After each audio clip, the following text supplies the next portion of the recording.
was a bitterly cold February morning in 1957 when a young man wandering along the quiet woods near Susquehanna Road in Philadelphia stumbled upon something that would haunt the city for decades. Nestled within the underbrush, a small cardboard box lay partially hidden, almost as if it had been intentionally placed to avoid detection. Curiosity overcame him, and as he lifted the lid, a sight unlike anything he had imagined emerged. A boy no older than 4 or 5, naked and shivering, bruised and battered, his tiny body telling a story of unspeakable suffering. This chilling discovery would soon unravel one of America's most infamous and mystifying cold cases, a case that would grip the imagination of law enforcement, journalists, and amateur sleuths for more than half a century. From the outset, the child's condition raised countless questions. His hair was crudely chopped, his fingernails meticulously trimmed, and the hands and feet appeared unnaturally clean, almost as if someone had gone to painstaking lengths to remove all traces of his daily existence. Wrapped in a plaid blanket, the boy's body suggested not just abandonment, but deliberate concealment and preparation. Authorities arrived quickly, their hearts sinking as the young medical examiners confirmed the grim reality. This was no accidental death. The child had suffered extensive physical abuse, a combination of old and new injuries marking a life filled with relentless torment. The scene painted a picture so disturbing that it seemed to echo an entire lifetime of cruelty within that single, fragile body. Despite the horrors, there was a meticulousness to the boy's presentation that suggested planning. The box itself, a J.C. Penney bassinet container, was ordinary enough to pass unnoticed in a field, yet deliberate in its choice, hinting at a perpetrator who understood concealment and the importance of avoiding attention. Flyers and newspaper notices were immediately circulated, and the child's body was photographed, clothed, propped as if alive, a desperate attempt by investigators to give him a face, a name, a chance at recognition. But despite these tireless efforts, no family came forward. The boy's identity remained shrouded in mystery. He became, in a chilling sense, a ghost child, existing in records and memory, yet unclaimed, unseen, and voiceless. Initial theories swirled around the possibility of a local foster home. Investigators scoured every nearby institution, paying particular attention to a home less than 2 miles away, known for its strict and reportedly abusive care.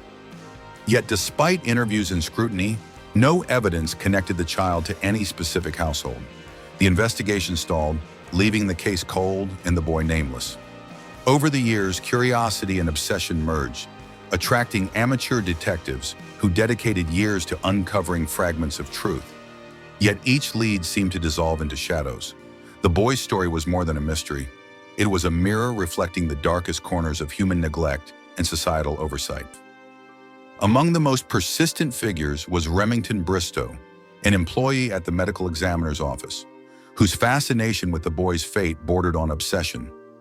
Bristow dedicated decades of his life to the search for answers, going to extraordinary lengths. He consulted psychics, followed every whisper of a lead, and even infiltrated estate sales to scour for potential clues. Yet despite his tireless devotion, breakthroughs were elusive. Each potential lead either fell apart or revealed tantalizing hints that went nowhere, emphasizing the complex, almost surreal nature of this case. The boy's silent plea echoed across decades, compelling those who encountered his story to confront a haunting question. How had someone so young ended up in such unimaginable circumstances? The 1990s brought a surge of hope in the form of a new witness, identified only as M. She claimed that her mother had purchased the child on the black market, abusing him over the years, culminating in a fatal act of rage when the boy vomited in the bathtub. M described being forced to help conceal the body, matching certain details known to investigators: the washed hands and feet, the trimmed nails, and the way the boy had been wrapped in the blanket. The story at first seemed credible, sparking a brief wave of renewed interest. Yet as authorities investigated, inconsistencies and a lack of physical evidence emerged. M's history of mental illness undermined her claims, leaving the case once again suspended between revelation and disbelief.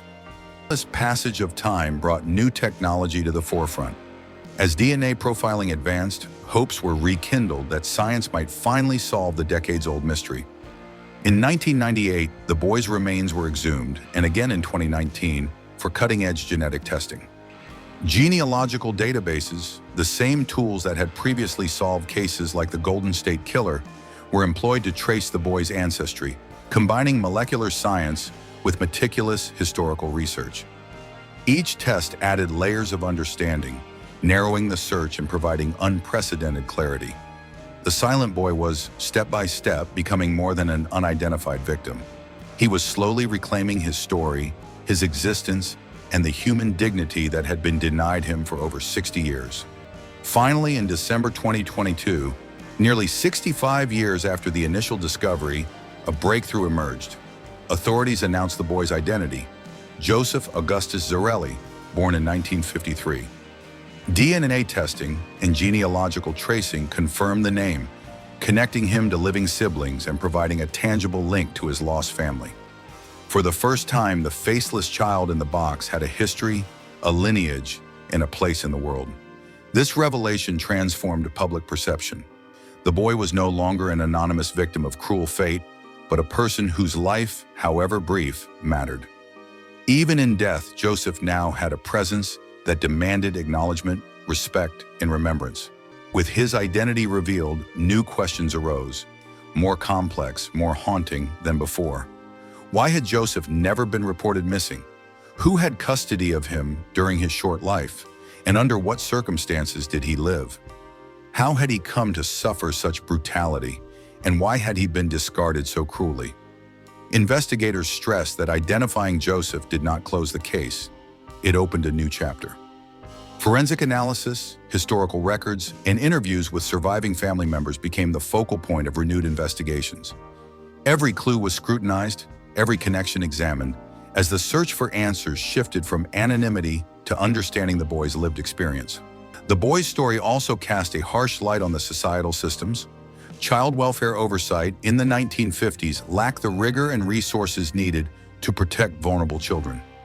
Joseph's tragic fate illustrated systemic failures, from unmonitored foster care to the societal indifference that allowed his suffering to go unnoticed. His death became a grim symbol of accountability. It's a call for reflection on how communities safeguard, or fail to safeguard, their most defenseless members. Beyond the individual tragedy, the case prompted questions about how societies monitor children, investigate disappearances, and prevent the exploitation of those with no voice. Decades of analysis, the perpetrator, or perpetrators, remains unidentified. Suspicion naturally fell on a series of possible adults connected to his life, from caregivers to relatives, yet the trail had gone cold too long ago to secure convictions. Investigators are left piecing together historical records, court documents, and fragmented oral histories, attempting to reconstruct a chain of events that ended in unspeakable tragedy. The boy's life and death form a puzzle, each piece hinting at wider truths about secrecy, abuse, and societal neglect. Yet some pieces may never be found. Public fascination with Joseph's story endures. Books, documentaries, and investigative reports have explored his life, his death, and the decades-long struggle to uncover his identity. Amateur sleuths continue to explore archival documents, forensic reports, and genealogical databases, driven by the compelling human need to solve mysteries and provide justice, however belatedly. Each retelling amplifies the emotional resonance of his story. The innocence lost, the silence endured, and the eventual reclamation of his name, reminding audiences that even in tragedy, humanity seeks to honor the voiceless. Memorials and grave markers now bear Joseph's true name, replacing the anonymous label, America's Unknown Child. Flowers, toys, and mementos left at his gravesite signal society's collective mourning and acknowledgement of a life once denied recognition. These gestures, though symbolic, reflect a profound truth. Identity, acknowledgement, and memory are forms of justice that transcend legal closure. By giving him a name, the world restored a sliver of dignity, transforming a decades-long enigma into a narrative of remembrance and respect. The case also demonstrates the transformative power of modern science in solving historical mysteries. DNA testing, genealogical analysis, and interdisciplinary collaboration between historians, scientists, and law enforcement have redefined what is possible. Cold cases like Joseph's illustrate that even decades of silence and obscurity can be pierced by innovation, perseverance, and meticulous research. Technology, coupled with relentless human curiosity, turned a tragic mystery into a story of revelation, proving that time, no matter how long, does not have to mean the end of inquiry. Ultimately, the story of Joseph Augustus Zerelli is a testament to resilience, of memory, of investigation, and of humanity's need to bear witness.